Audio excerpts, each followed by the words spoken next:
something we all need. Gotta have it now if you wanna succeed. Striving, surviving, that's no doubt. Sticking together, we gon' find a way out. So all you young people, give it your all. So all you young people, give it your all. So all you young people, give it your all. So all you young people, give it your all. Good afternoon, the BAC community. Thank you, as always, for staying involved. Thank you for staying engaged. This is season 4 of the BAC Community Podcast, bringing all communities knowledge. And our theme for this year is Dream Bigger. I think it's probably almost impossible to dream bigger than today's guest. I was joking with her before we started going live about how many things that she's actually intertwined in simultaneously. And I would like to say that today's guest definitely has big dreams. And she's accomplishing those dreams in our reality, which is one of the reasons why I wanted to get you onto the BAC Community Podcast.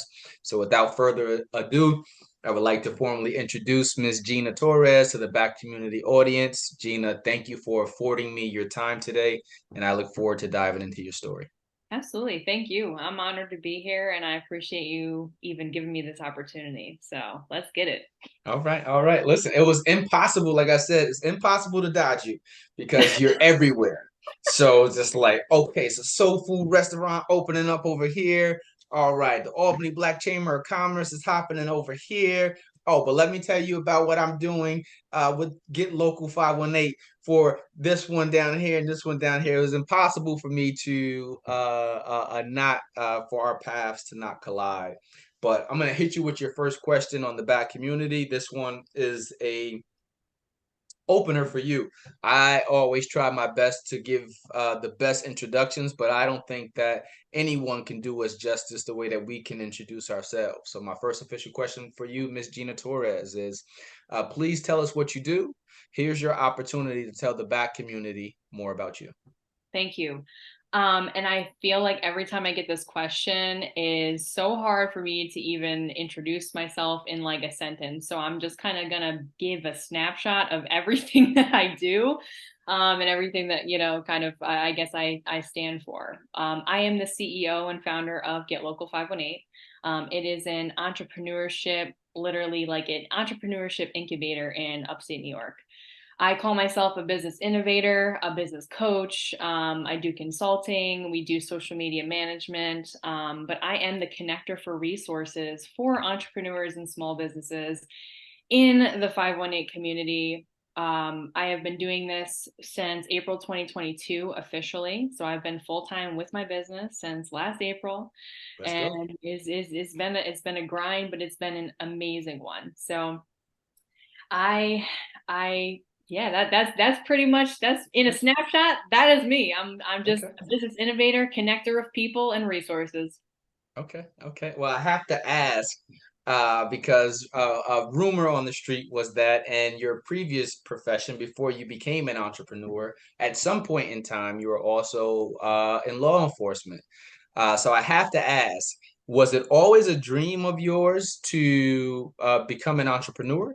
Was it always something that you like envisioned and had a plan for? Because your path to get here has gone in several different directions, and I want to pick apart some of that because how do you go from a police officer to full out consultant, helping everybody else that comes across your path? So how'd you choose entrepreneurship and why?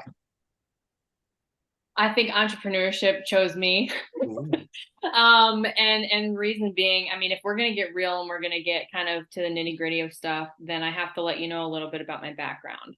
And this isn't to, get sympathy or like anything along those lines, but I always want to be real with the audience that I'm speaking with, as far as when you talk about my reason why I went into law enforcement. So when I was 15, my dad actually was murdered. And I thought that kind of to build myself up and to become this strong role model in the community, sort of like he was to be a police officer and work with victims and kind of take them through the bad experiences that they were going through. So that was kind of a huge part of my reason why. And I got into law enforcement and realized that it wasn't the culture that I wanted to work in. It wasn't necessarily the job that I wanted to do.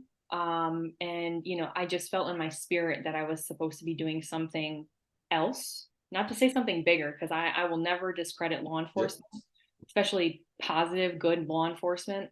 But I just felt it, when you go into work and you already have anxiety about leaving or going back into work the next day, there's something out there, there's something that's just not sitting right with you. And that's pretty much what happened to me. I loved what I did, but it wasn't my calling. And I noticed that, I realized it, and it's hard for a lot of people to get out. It was hard for me to get out because as a police officer, as someone in these positions sometimes where you have kind of this higher, expectation for you, you have an identity crisis, right? Like I worked so hard to get here, and I went through the academy, and I was humiliated, and I was, belittled and all this stuff. And then I got here and I was like, damn, I don't want to do this shit. Sorry. Yeah. No, you good. You good. It's my type of language. But, I got there and it was like, damn, this isn't what I thought it was going to be. And I feel like a lot of times that happens when we get into these spaces or when we get into the jobs that we think we're going to love. And that's essentially what happened to me. So kind of to make a long story short, I got there and it just wasn't for me. Okay. All right. And how long did you end up being on the force? How long was it for you before that? What do you call that? Oprah's aha moment was just like, I got something else out here for me. So for Albany, I left pretty much a couple months out of the academy. So Gotcha. I got there and I left, and I didn't have a backup plan. I just knew that it wasn't for me. Gotcha. Didn't know why, didn't know where I was going to go. And that's when I became part-time over at Ravina Queemans and an investigator with the state. Gotcha. Yeah, I have a close family member. It's pretty much an older brother to me. So I love that you said that. One, it is a selfless job as a police officer, and obviously everyone doesn't have the same sentiments across the board, but I do. You know what I mean? Let's say I got close people in my life who are police officers, and I've now, what I mean, coming of age and seeing how many of my friends have now joined the force too. It adds a different dynamic and a different perspective. Because when you know somebody, like you said, you were deeply touched and affected by what happened to you personally with your dad, right? So that connection ultimately deepens the bond to what you're doing anyway. But I just remember going to Officer Cancer's graduation celebration at Proctor's, right? And it was the funniest. And I'm just watching their bloopers. I'm seeing them get maced. And, so you realize that it's a whole path and it's a whole career that is aligned with that one too. But for you, at some point and early on, you realize that, it was something else in your alignment. And I would have to say, from the outside looking in, you're using your influence and your power to impact so many other people. And I can't imagine, what that feeling feels like for you. But I know for me, helping others it's like a high. It's a high. So I am glad you are and you have found of the passion to extend yourself to as many organizations and people that you're lending your time to right now to make an impact in everybody else's dreams, not just your own. Thank you. I appreciate that. Right, all right. Well, let me see. I always like to ask, what kind of what passion projects are you working on right now? So this is for one of your clients. This is an opportunity to go ahead and big them up, and say like, yo, this particular person is doing this thing here, and it's amazing. But like, what's some of the passion projects out of all of the clients that you're working in right now that's got your attention? That's got that has your attention. Sorry about that. And it's so hard for me to pick even just one because Because every last one of them gonna be mad at you if you do not. Yes. But for me, I work with all predominantly small businesses, in the community. So everything that I do every day is that impact. And when you talk about like impacting people's lives, I'm not only impacting their lives, I'm impacting like their livelihood. These people Mhm.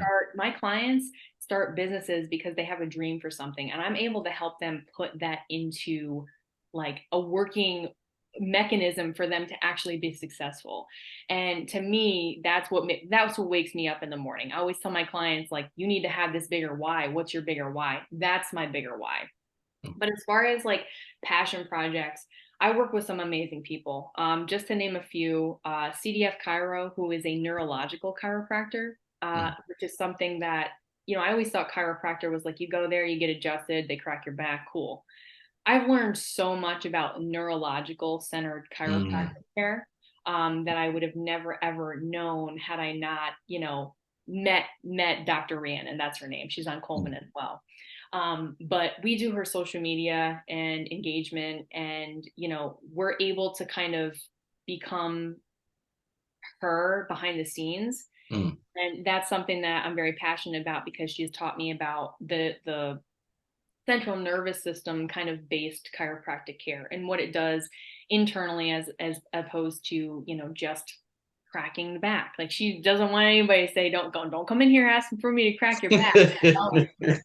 Everything from like the scans that tell what your fight or flight is. And that was something, again, I'm very passionate about, because when I was in the police academy before then, my scans were a lot different than they are now. Mm. Triggers, anxieties, trauma. So that's also helped me with my personal, here's my gauge, here's seeing where I'm at. So CDF Cairo, a huge plug to her because she's amazing. Umana, who is a Afro-Caribbean food amazing restaurant. I have eaten there twice or three times, We just something like had that. her jazz brunch this past Sunday, and it was amazing turnout. Keep an eye out for a lot of different projects that are coming with her. Albany Black Chamber of Commerce and Social Club. We're now contracted with them to do their programs and events. So please stay in the know. Subscribe to the newsletter for that, because it's going to be a bunch of different resources for the Black and Brown community specifically. The things that we've traditionally been left out of or Mm. have a lack of resources, knowledge, or confidence about. So, but I have so many passion projects I'm working on, but just to kind of name some of the things up in the forefront right now, Okay.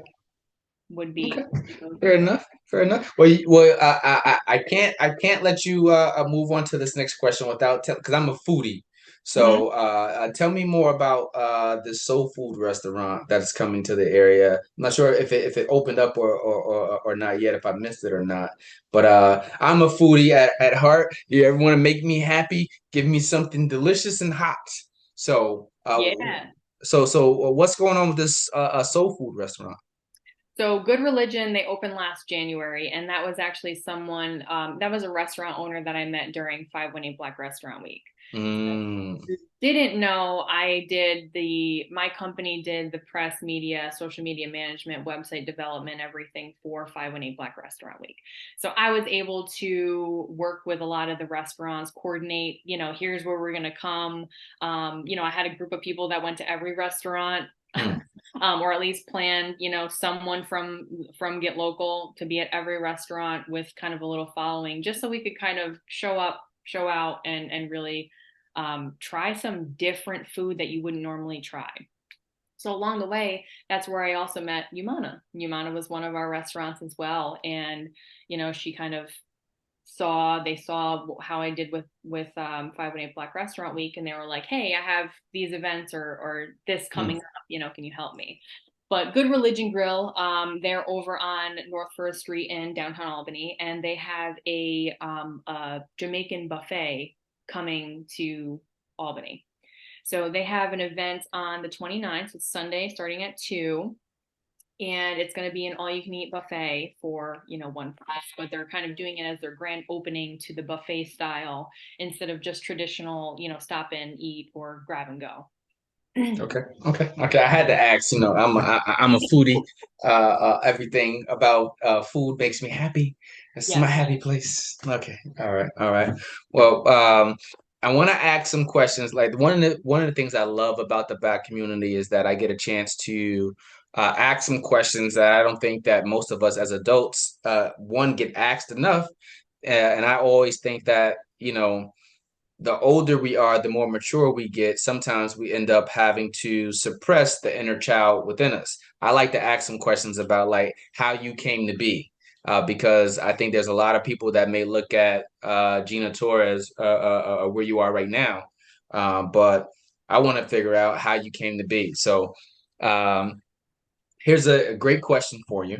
I think it's a great question. I guess I'm biased, but if knowing what you know now, right? Being your age, your level of maturity, wisdom, experience, knowing what you know now, what is something you wish someone would have told the younger version of Gina?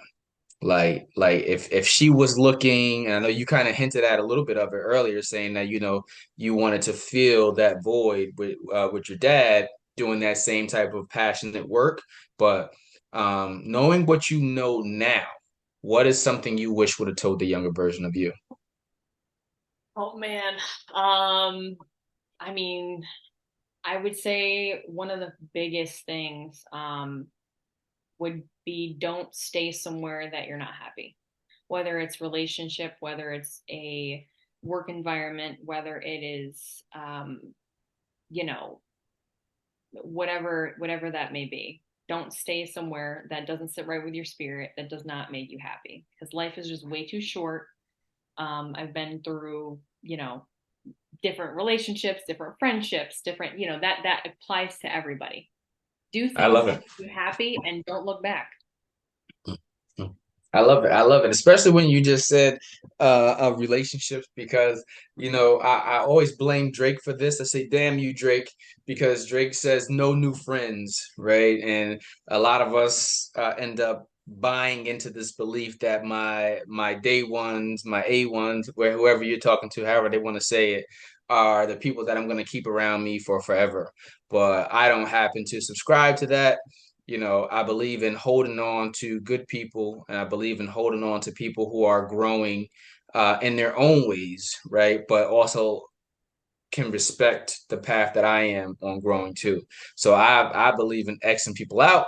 I believe in moving on. So relationships may be for a particular season, but it may not be for life. So Absolutely. And I wholeheartedly agree with you on that because I've had to, and it's not like you do it for any other reason, but then too, you just outgrow each other yep, sometimes, yep, and it doesn't have to be that this person wronged you. It may be that they're on a different level or path and you may connect in the future. But right now, yep. that's not a person that can be in your life so you can get to that vision wherever you see it going. So, Okay. Listen. You great. speaking my lingo right here. Um, Uh, well, one for you with all of the things that you got going on. Like I said, I think people underestimate how time consuming social media can be, and that's just even if you're not doing anything besides scrolling, let alone trying to build a presence for so many different establishments. How do you find a healthy work-life balance with all of your clients? And as we said, life be life in, so you got your own life too. How do you find a healthy work-life balance? Absolutely. So I now I've kind of created my own schedule so that I know when I'm working for what and when I'm doing what. And then the other end of that is that you have to have an amazing team that believes in your vision too. So first I'll start with the schedule. So I don't take any appointments until after 12 p.m. And my reason why, I'm a morning person, yes, but again, with that being said, I'm a morning person. I like to prep and I like to get everything that I need for the day out, because I know after 4 p.m., I'm toast. I'm toast. Don't ask me to do nothing. Don't come to me with nothing. I'm toast. I really am. Maybe even two, depending on the day. No, I'm just playing. But I get everything, because I used to work and I used to take appointments from 9 to 5, right? For example. And what would happen is if you leave your schedule open from 9 to 5, people are going to book when it's convenient for them, which rightfully so. But it also it's not as time efficient for you. So if you have a schedule that's open from 9 to 5, then I can have someone book at 9, I can have someone book at 1, I can have someone book at 3, right? For me, if I'm in a mode of doing something, I'm in a mode for doing something. So if that's responding to emails, doing proposals, building websites, whatever that is, I can't do that consistently and time efficient. If I have a meeting at 9 and then, okay, I have a couple hours or maybe even 1 hour and then my next meeting. So I like to prep in the morning, and then I have from 12 or probably 1 to 4, I have all my meetings. So now you only have 4 hours to book with me. And I know at 1 o'clock, I have boom, boom, boom, done for the day. So that's smart. how I operate now, because I just know how I work, and you're not going to find that out until you actually do it and you see what works for you. But my recommendation would be see what works for you. For me, when I get into a groove, once I stop, it's very, very hard for me to get back into, the mindset of what I'm doing. So in the morning, I shut down my phone. I get everything that I need to do. If it's prepping, if it's emails, if it's scheduling stuff, whatever, if it's working with my team on something. And then I go into my coaching or anything that's client facing in the afternoon. I love it. I love it. Yeah. Know who you are, know how you work. And yep.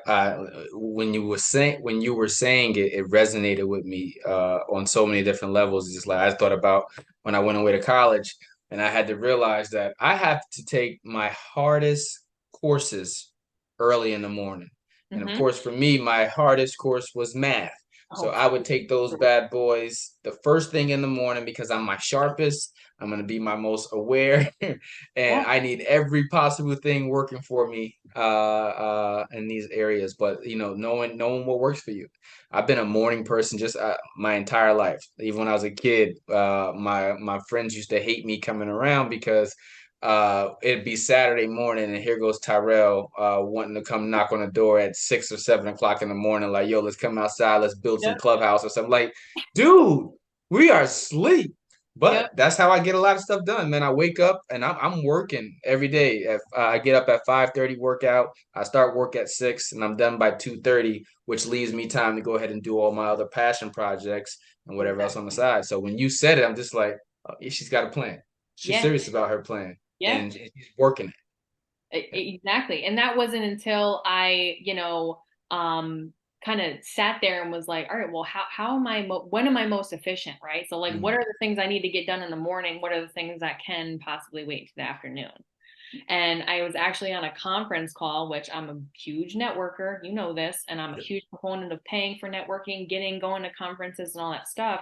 It wasn't until I actually heard, so that's not my thing. I heard it from someone else and I tried it and I was like, wow, that was a game changer for me. So hopefully if you're like me and you're a morning person, try booking the things that, are client facing, or, give it a shorter time range as opposed to a 9 to 5.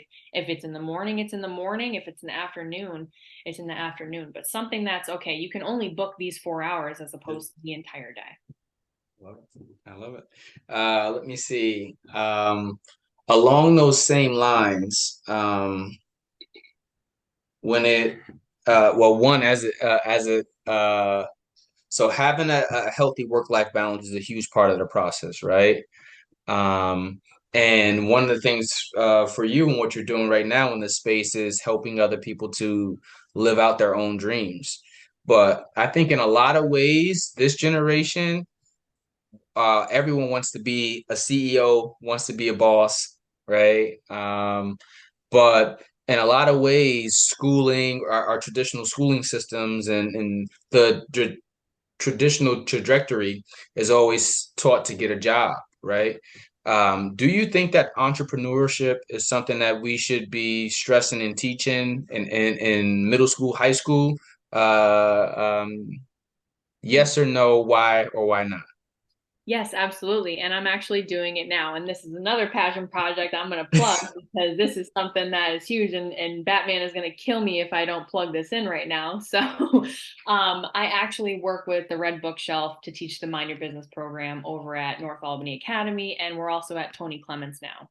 Nice. So we work this is Red Bookshelf. I just help teach it. But we are in there during their lunch period and we actually teach them about business, creating their own business plan. And then they also go through what's called a shelf tank competition, which is like Shark Tank. And they actually get $200 to invest in, what the company that they want to create. So last year I was on the panel and then Batman signed me up to help teach the class. So that's actually what I was doing. I do that Tuesdays, Wednesdays, and Thursdays. I love it. I love it. And I think it's important, right? I think obviously everyone's going to create or choose their own path, but having options is a game changer, right? And then knowing that, if you want to be an entrepreneur, the sacrifices that you may have to take. So they say if you're going to be in business for yourself, be able to dedicate at least 5 years of time where you don't have anything coming in. It may pop off before that, but at least be able to give yourself 5 years. They say what within the first 2 years, most. So yeah, first three. First three, okay, all right, yeah, but so you definitely want to do it. But I think the more exposure that we give the youth to these aspects is to say, hey, I might be looking at my career path, and school might not be for me, but I have these skills that I've acquired. And I really want to be able to open up my own business. And one of the things that I love now, and I know Trent Griffin Broth is saying a lot about it now, making scalable businesses, right? Where it's not just the individual who's the bread and butter behind the business, but to be able to make it scalable, so that way it can live on and go on without you. But I'm glad that you guys are doing that. Shout out to my man, Batman, because he's another person that's all over and into everything. I think I might have had him on season 2. But yeah, man, shout out to you guys for doing that. Entrepreneurship should be taught, whether or not, I think someone decides to go that route or not, but to realize that it's a possibility, but to also realize the amount of work that goes in behind it. Absolutely. And then you just think of all the things that entrepreneurship teaches an individual. You have finance, you have problem solving, you have time management, you have public speaking, you have marketing, you name it. There's something in entrepreneurship that you have to know. And as a business owner, we have to know a little bit about a lot. We may not have to be an expert in finance. I know I'm not an expert in finance. I'm just like you. Although I've been doing my own expense reports and profit loss sheets, which I'm super proud of myself about. However, my accountant kills me.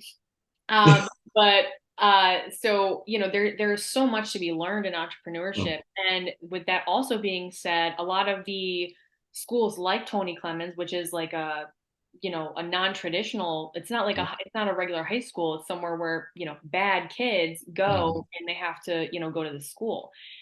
I'll tell you, these bad kids have so many but different skill sets, and that will make them successful entrepreneurs. They're about getting money. It's just, how do we get money? What problem are you solving? And how do we scale it back to be like, okay, well, here's the skills that you have. Here's the grit that it needs. And here's the vision. Like, what do you want that to be? And once you kind of make it to something where they can digest, they're open. They're done. Once you lock them in that way, because I'm not good at English. I'm not good at math. I don't care about any of that stuff. But show me how to use it to make money. I'm in. I'm sold. Facts. Oh. Seriously, but it's like, I think a lot of things that are put out there are just so complex sometimes when Yeah. it's like, we need to just make it simple and like, all right, here's what you like to do. Here's what you're solving, and then here's how to actually do it. I feel like a lot of times we say, all right, here's what you have to do, but there's no why behind it or there's no rhyme or Mm. reason, and that's why kids are not bought into it. Okay. You Okay. can't tell me something that's in real life what I'm going to be able to use, and that's why they don't, they're not bought into that process. It's like algebra. Like, when in real life am I ever gonna see, A squared a plus B squared equals C squared. I don't know anything, but I can tell you the Pythagorean theorem like it's my job. How to use it, I don't know, but when you tell me, I'll tell you that I was just on a cruise a couple weeks ago, and we had this question. We were in a salsa dance, right? Salsa class, and they were saying something about how you pivot your foot and then go around in a circle. And they were like, like that thing. And I was like, oh, a protractor. And then like everybody, like nobody knew what he was talking about. But I was like, just random stuff that sticks in your head, I'm like, I don't know, nobody else knew protractor, but I did. Can't tell you how to use it, but it is. Who says it worked for me on this cruise? Right. Then everybody's like, yeah, it's a protractor girl. That's me. Don't ask me about math. Well, let me see, man. This is the part of your interview that I like to call rapid fire. Oh, So don't worry, it's nothing. What's the word? Salacious. That it won't get you in trouble. But rapid fire is a great opportunity for me and my audience to get a chance to dive into a Gina in a playful way. So 60 seconds of me asking you some questions. I can't interrupt. This is all on you. Are you ready? I suppose. All right, all right. I think you're gonna like it. All right. Once again, I'm biased. First question is, who do you text the most? My boyfriend. Okay, all right. If you had to choose your favorite season of the year, what would it be? Summer. Okay, all right. If you had to choose your favorite dessert, what would it be? Ice cream. All right. If you could live anywhere, money wasn't an issue, travel wasn't an issue, where would you choose to live and why? Um, Tough one. Uh, I'm gonna say Bahamas, because I'm just a beach girl. Fair enough. Fair enough. What's your hidden talent? What's the secret that Gina is skilled at that nobody knows? What's your hidden talent? Um, I am a softball pitcher, Okay. Okay. like Division 1 softball. Oh, real deal. She Yeah, says, yeah, yeah, yeah. she says no. She says no, no, no, not like no, no, no, no. Yeah. D1. Like D1. I will strike you out. Like my rise ball is nasty. Nice. Nice. Let me see. If you had to choose, who would be your favorite musical artist or group? Oh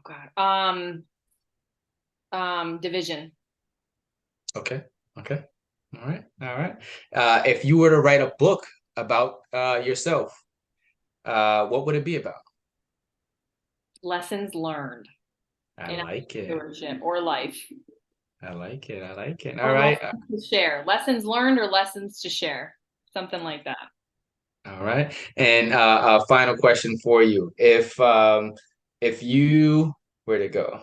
If you had a favorite word, a word that you would choose to be remembered by, or a word that describes you, what would that word be that describes Gina? Innovative. Ooh. Okay, Miss Creative. Did I do okay? Did we get the 60 seconds? Yes, yes, you did perfect. You Yeah. did perfect. You Damn, did yeah. perfect. That's those are like tough to think about on the spot. Yeah, I'm sure yeah. I'll watch this and be like, damn, I should have said this.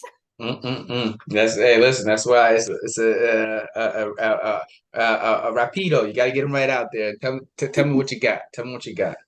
But this next question I got for you, Gina, is probably my favorite question. And this is season 4. So in 4 seasons of me doing the Back Community podcast, I think this is my favorite question. Um, how how would you define success? How do you define success? Mm. Let's see. Wow, it seems like a simple answer, Mm. but this one will trip you up. I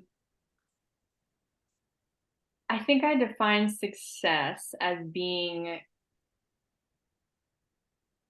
I guess I define it as someone who is in a place where they don't have to worry about financial independence Mm. while also doing something that they're passionate or love every day.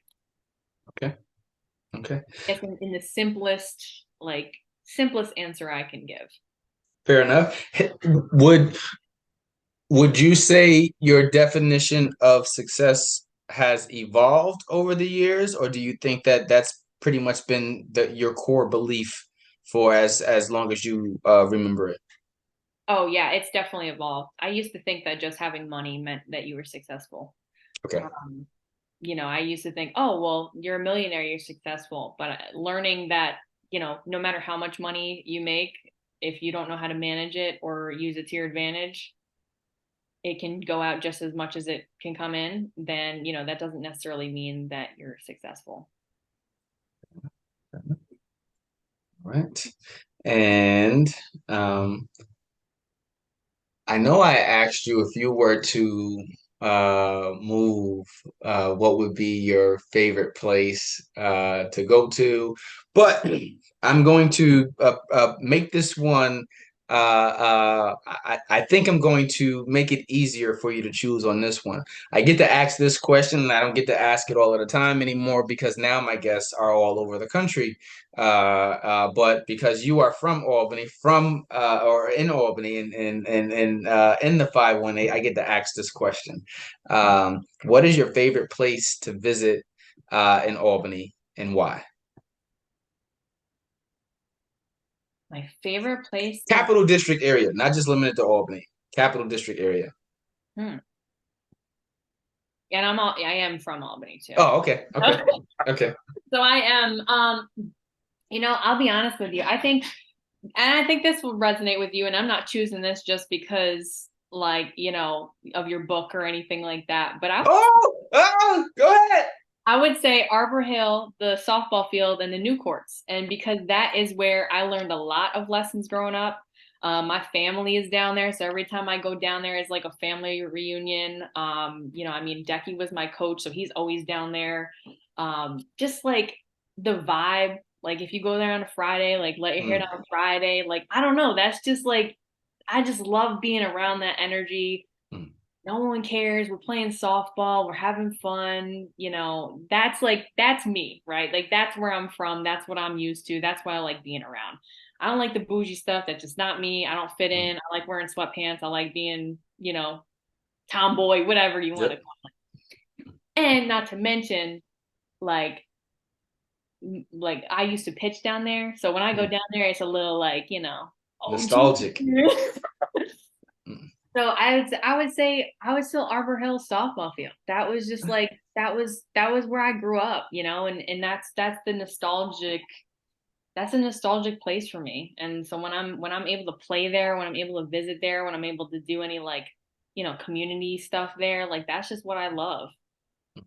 Shout out to Arbor Hill, and you probably gave my favorite answer thus far, just because we just mentioned Arbor Hill, but yeah, that's why I said I'm not trying to be biased, but like no, you're it's okay asking to be me. biased. Arbor Hill, the softball field, very nostalgic time. I just had my school's homecoming in Charlotte, was it last week, week before last, but some people from Albany, I like to say at least 15-20% of Albany has now moved to Charlotte. And I like to say that I've had a small bit to do with that over my 20 years, 20 years since I moved to Charlotte. I highly advocate for Charlotte. But one of the guys who came down there is from Albany, and he had never experienced a homecoming at a HBCU. So I Mm. bring him there, and he's like, Rel, he says, yo, this gives me new courts vibes. And I'm just like, yo, that whole when you used to be able to go Yeah. to the new courts before it became a safety issue, right? It was just like you go there, everyone's going to go Mac. I'm going to go look for ladies. You might be Yep. going to go look for guys. We'll just say you're going to go play softball. But everyone went to the new courts and had a beautiful time. Yeah. So, It just, and that's exactly what I would go back to and that I miss. I mean, it just, there's nothing like, and for me, again, it was playing too, right? So like being part of that energy, you have people talking shit up in the stands. You have people that are on your side. They got people, oh yeah, no, she's gonna strike you out, and you're a guy. Like it's just that was just so like lively for me. And then, after there's a party and you're watching, the guys play, and then the girl, it's all supportive. It was just there was nothing like that. And I wish that's what I would go back to. okay. Okay. All right. Thinking about your life and all that you have accomplished thus far. Mm. Um, Gina, what about your life's path are you most proud of?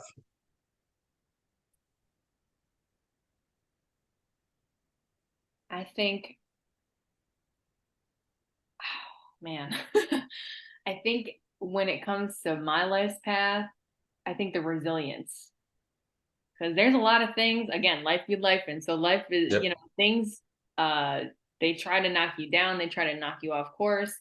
But for me to be able to be resilient in that and what happened, at such a young age for me, and to kind of come out of it in a way that inspires others and can like impact others in a way that I never even thought that I could. Mm, I would say that. I would say being resilient and not staying in a place where I knew I didn't want to be in. mm. Gotcha. I love it. I love it. What do you call it? What are they calling it? Get out. Not staying in the sunken place. Yeah, You know yeah. what I mean? Yeah, not staying in the sunken place.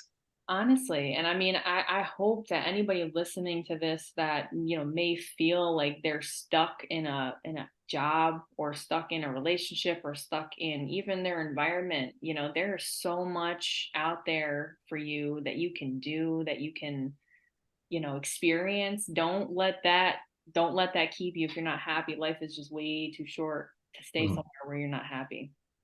I love it. I love it. And let me see, man. I have two more questions for you, and I'm letting you go. Okay. Because one, I know you got that small pocket of window where Yeah, it's where almost where 4 o'clock. I'm that's almost right. done. So I gotta make sure I get it in before you tap out on me. But I'm a person. I'm an avid reader. I'm a person who loves to dive into other people's stories, right? Um, who inspires you? Like, what kind of books are you reading? What kind of podcasts are you listening to? And the reason why I'm asking this question is because sometimes people see the person and don't know what drives the person. And Mm. when I ask this question, it gives us a chance to see, what drives Gina behind, her public appearance. So any type of books that you recommend to read, any type of podcast you recommend to listen to, who inspires Gina? So I would say as far as like authors or kind of public facing, definitely Mel Robbins. Mm, I like Mel Robbins in the fact that she takes like the psychological, like science approach to mm, what affirmations do and what manifesting does and journaling and all that kind of stuff. So that's something that's been instrumental in my success, my mindset in entrepreneurship, because it'd be going like this, Yep. like finding different tools. But she's a great resource. She has a podcast. She has multiple books. I mean, I've read every single one of them. I listen to her podcast, but then she also has a manifestation journal. And she is someone who created the high five method. Mm. And that's This high basically, five? yep. So that's basically like every time you pass yourself in the mirror or in the morning, or you have like a dedicated spot, you give yourself a high five. And it basically, like, nobody frowns when giving a high five. I'm not gonna be like, so it's kind of like in that mentality of, that's supposed to be a reset or something that, it's like a kind of high five to yourself. Like, you can't be, I guess, unhappy when you do it. So it kind of just like, remembering to be kind to ourselves first. yeah. So she's been a huge influence. I'm also big Tony Robbins. Okay. I just like the business aspect for him. So I do everything for free though, so all YouTube or podcasts and stuff like that. So but those two, as far as kind of business end, and then someone who I've been following for literally since college days has been Popcorn Finance. And I don't know if you've ever heard of them, but it's a podcast, and it's literally like they call it Popcorn Finance because it's financial information in the time it takes you to make a bag of popcorn. Nice. So it gives you these little tidbits, tricks, and the guy is so knowledgeable about what he's saying, and you leave with something every time. So those would be like my three things that I love. I'm ritually, I listen to things every day. Earn Your Leisure podcast too. I heard you talk about that. I love that. But yeah, those are probably the most impactful that I have used personally. Okay, perfect. And shout out to Rashad and Troy. Rashad used to be one of our financial advisors here in the Hughes household before they blew up. So, but yeah, Earn Your Leisure is big, and it's amazing just to, like I said, to be inspired by others. And I think it's very important. Just like, how do you keep it going, right? It's like I stay inspired by continuing to watch other people who continue to inspire me, and part of that is diving into their stories, into their practices. So thank you for sharing that with me. I have one more thing to add to that. I'm sorry. Yes. In the morning, I also listen to like Motiversary when I'm at the gym, or if I'm like, if I'm in my car in the morning on my way, somewhere, I'm always listening to that. Like What is that? Motiversary. Yeah, so like it's got E.T. on it, Eric Thomas, like all the inspirational people. So it's just like a huge like contemplation of all these inspirational quotes, mindset things. So like some things will stick out, some things I'll be like, oh, okay, but some things I'll be like, yo, that was what I needed to hear for today. It's called Motiversary on YouTube. I love it. Listen, I'm about to check it out myself. I was just about to tell you. So where do I find this thing? Yep. Okay. All right. And my last question for you is a very easy question, but very important.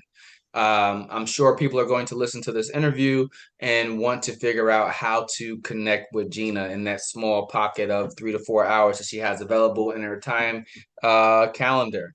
But how do we find you on social media? How do we connect with you? How do we partner with you? How do we do business with you? So what's the social media at or handle that we could use? What's the website that we can reach you at? How do we find you, Gina? Everything on social media is going to be at GetLocal518. And then my website is www.getlocal518.biz. That will have, anything that you need as far as scheduling, booking, and meetings. You can look at my services. They're not all up there, but our core services are. You can also subscribe in any of the upcoming events that I host, whether it's networking or for any of my clients or businesses. You can subscribe and also get those right to your email as well. But I'm always open to networking. So if anybody wants to just have a meeting that's just like, hey, I want to hear more about your story or anything like that, shoot me an email. It's gina@getlocal518.biz.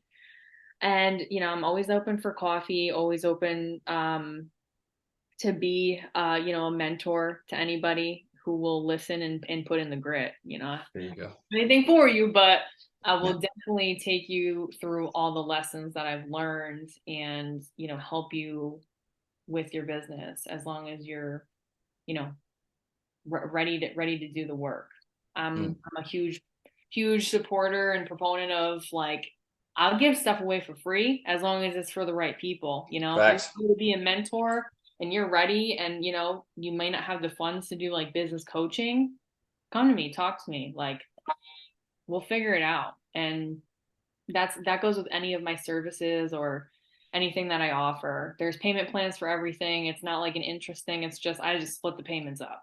I try to be very affordable for, the capital region, just because I know that you're getting honest advice, feedback. You're going to get someone who's actually going to do whatever we say. We've heard some horror stories about like website design and development and stuff like that. So, but yeah, just I'm super easy to get a hold of, to get connected with. But if you want to follow us on Instagram, my personal Instagram is at Gina Torres _CEO. Okay.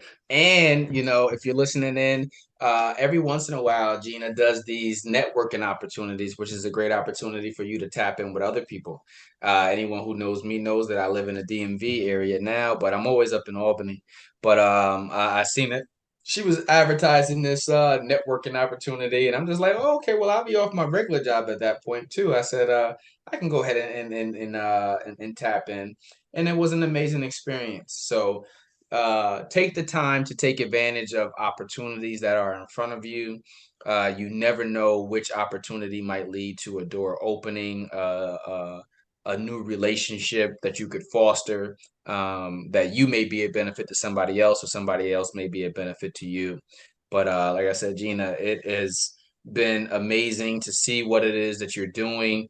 For me, it seems like a short amount of time, but I can imagine you have been planning and implementing a lot of the things that you're doing over time. So I am thankful to be able to have you on the Back Community Podcast. I am thankful to be able to highlight you, and I want you to stay encouraged, stay motivated, and continue to help the rest of us out here as we're trying to figure out what our dreams are and our full potential, and helping us to maximize those opportunities, because you're doing an amazing job.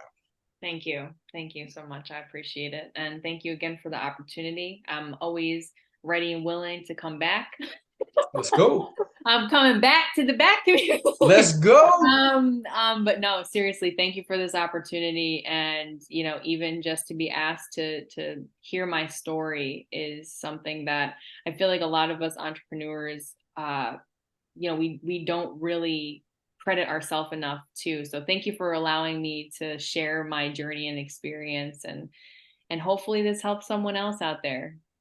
I'm sure it will. Yeah, you. I'm sure it will. Well, listen, man, I'm gonna let you go. It's 4:00. It is time to sign off. And I look forward to getting this out to the people, man. Gina, I'll play catch up with you later. All right. See you. Bye-bye.